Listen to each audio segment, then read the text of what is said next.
Hey guys, how are you? Good day from down under. A lot of you do know that I am actually in Australia with my family, and I just wanted to say to let you know that I'm going to be doing a collective tarot scope using the major arcanas later on this evening. Simply because I have not seen my family, my children. I've not given them a hug in 4.5 years, other than than a techie one. And I met my granddaughter, who is now 2 years old, for the first time 10 days ago. So I am got the right tea on, guys.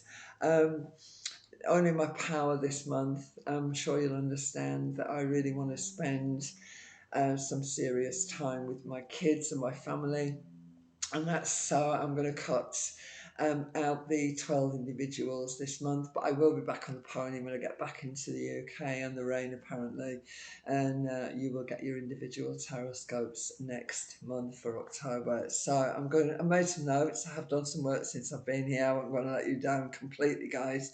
So this is it, and let's have a look.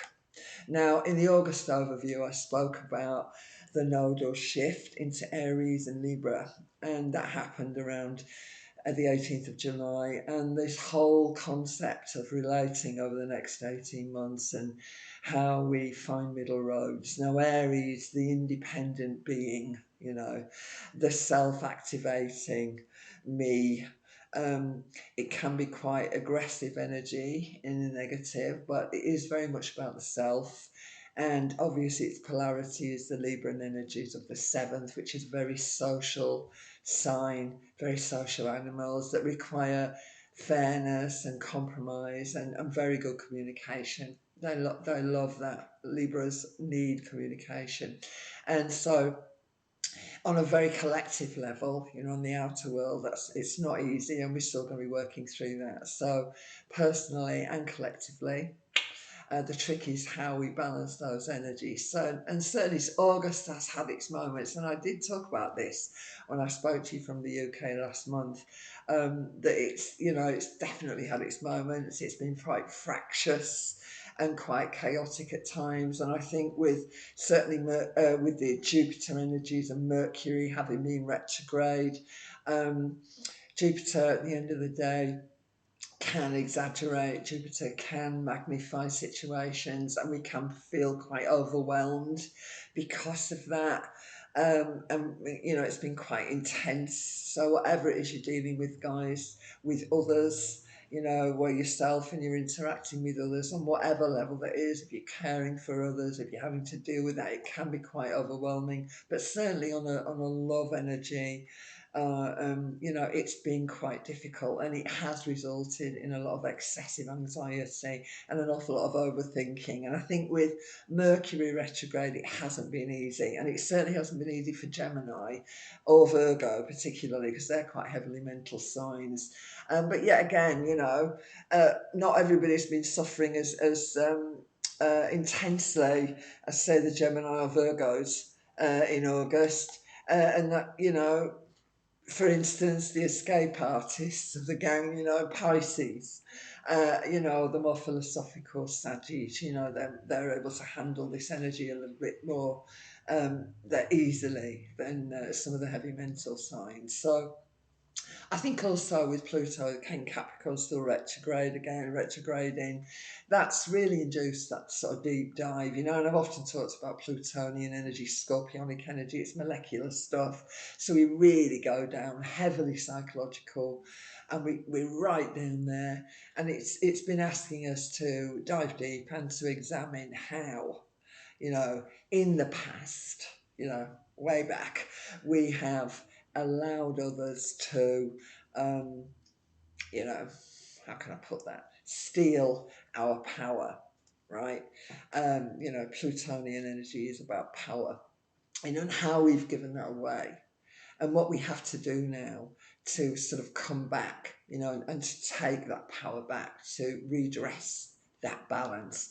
And this is what it's all about, So I feel that we're going to be standing firm now. Now we've been realizing this, we've been looking at it, and we've allowed others to sort of breach our boundaries, and where the levees broke, and the pain sometimes that can cause, and the difficulties that it can cause. So I think that it's not easy um, to do that. And I think with Saturn in Pisces, I mean, Saturn in Pisces, this transit is absolutely crazy. And it's been changing our worldview, I mean, massively, and will continue to do so.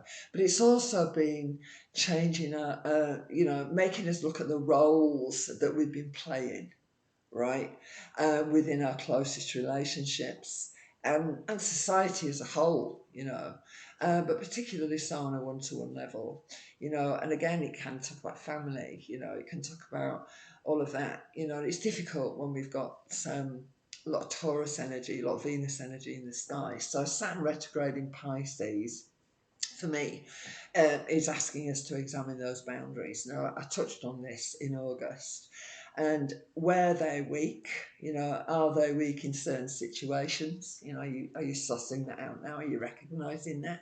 Or is it just certain individuals where you're weak with them and you tend to give in and allow them to take that, and we're losing balance there, or are we willing to breach those boundaries? Are we willing? Have we been willing to let others breach the boundary? And that's very difficult. Yeah, and I'm talking about love triangles here.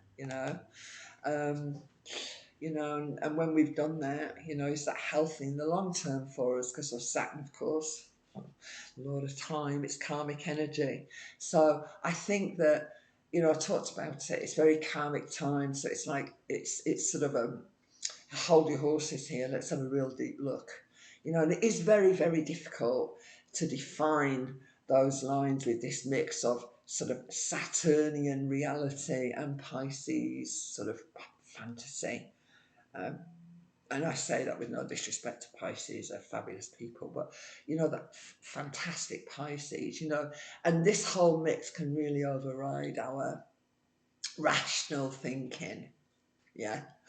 And so I think that the first few days of September, we might actually be feeling a little bit more rebellious, right? So we're really on it now. So we sussed it and we're not having it. And we might have been feeling that through August.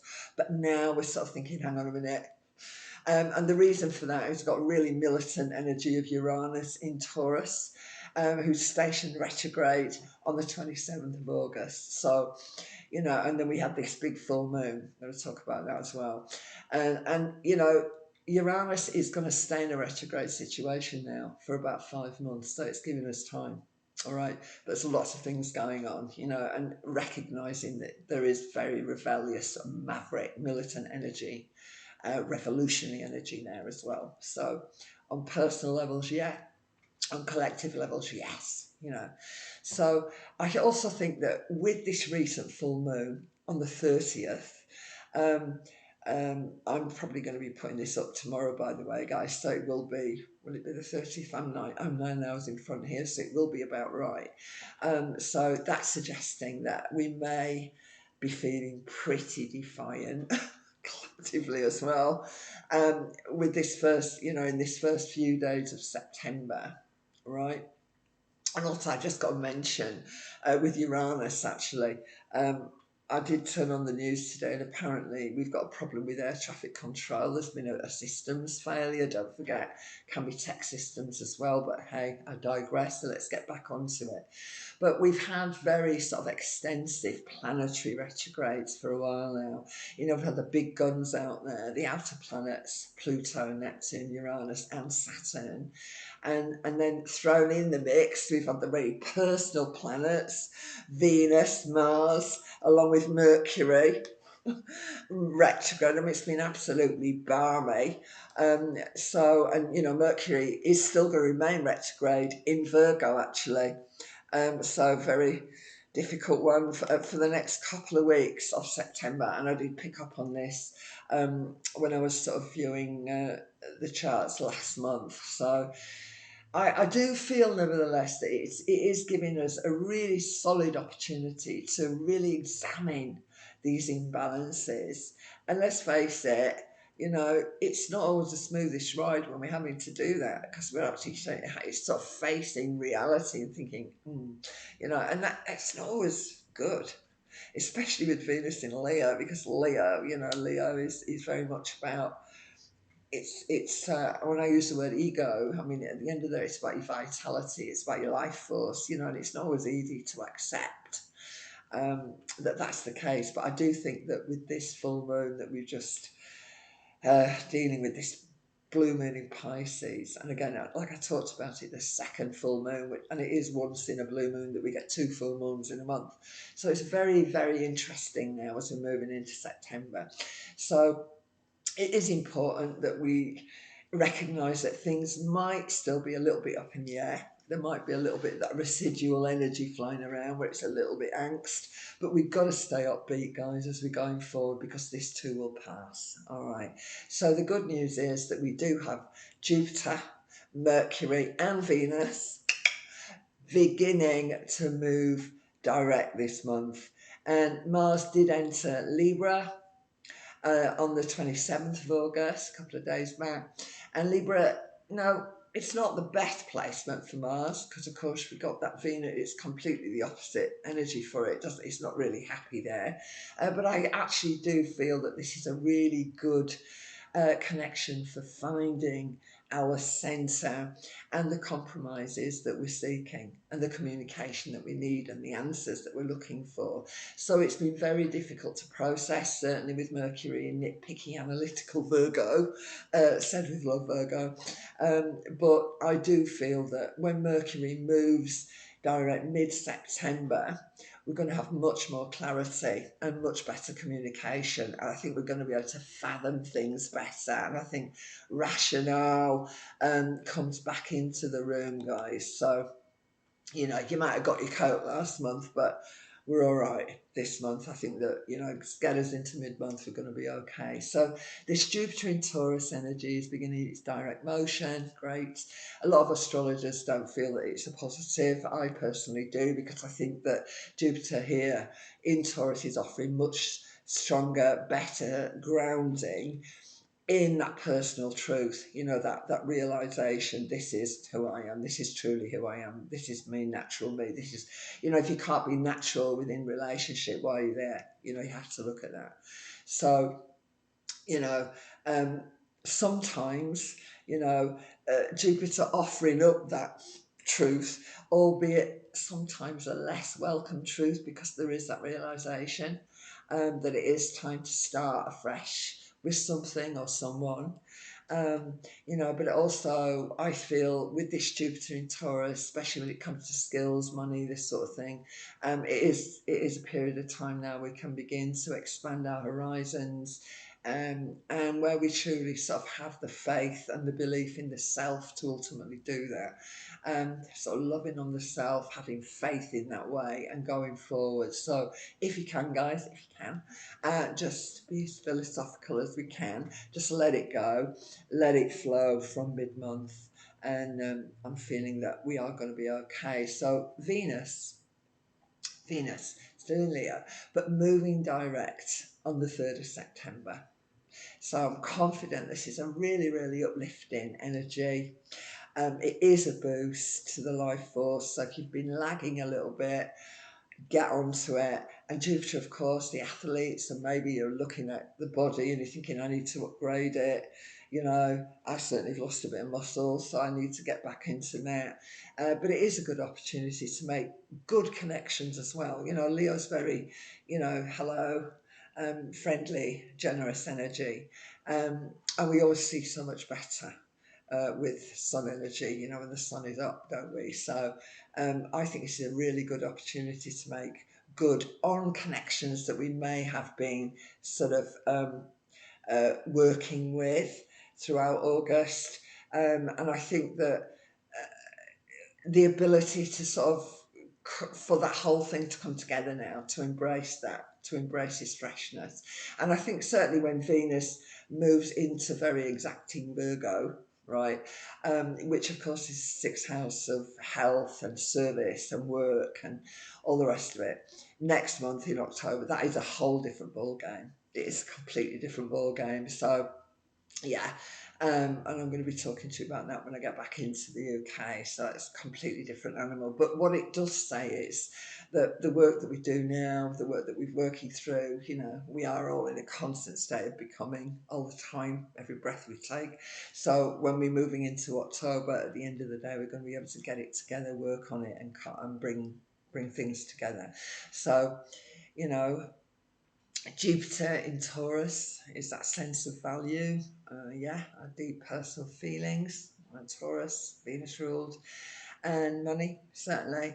And I think with Jupiter, yeah, moving direct, Jupiter certainly had a hand in that sort of difficult energy with being retrograde. But as Jupiter is moving direct on the 4th, so I've got a lot of stuff happening here. I think it's offering a much more philosophical viewpoint to any of these problems. And again, there's that freedom um, to sort of know that things are going to be all right. That there's a knowingness, right? That intuitive knowingness that comes with this lovely sort of Jupiterian energy. So I do know that a lot of you have had a rough time through August. I know that it's not been the easiest month. So it is better news for September. And there are several planetary movements, guys, that are going to be very, very helpful for us this month. So, yeah, Jupiter Direct can really help us step into that higher thinking, where we can truly trust our intuition. So, do you know, I should have done that. It's like if you're decorating a room and you think, oh, I knew I should have bought 5 rolls, right? But I didn't. I only bought 4, and I knew I should have bought 5 rolls. Work with your intuition, right? It's very, very important, I think, as you're moving forward with September. So trust the intuition, move beyond any tricky issues that you may have been revisiting during this Mercury retrograde period. So the Mercury direct this month, along with Venus, Mercury moves direct around the mid-month 15th, I believe. Venus obviously before then. But I think that this is going to leave us feeling much more optimistic, and any upgrades we need to make, and even within the self, as I said, any opportunities that we've been sort of hatching, and then or any missed opportunities maybe that we've not seen. I think that this is all going to be addressed as we're moving forward in September. So again, whether or not it's love, money, skill sets, you're upgrading, whatever it is time to get a move on with this. But it is important that we do remain as flexible and adaptable as we can, as we sort of approach these new ideas and these new beginnings. Um, you know, it is a very calming time, very spiritual energy in the sky as well. So a lot of you guys I know are wanting to get into more spiritual practice, and that's great. But you know, it is a good month. It's just that we just got to get through this sort of kickback sort of energy the first few days, first week or so, and I'm feeling really confident about September. Guys, I hope you enjoyed that. I just wanted to say again, I am just going to be working with the majors. I'm going to do a general reading for you later on this evening. Please click like, please click share, please keep the faith with me. I will be back on the pony in October when I get back to the UK and the weather.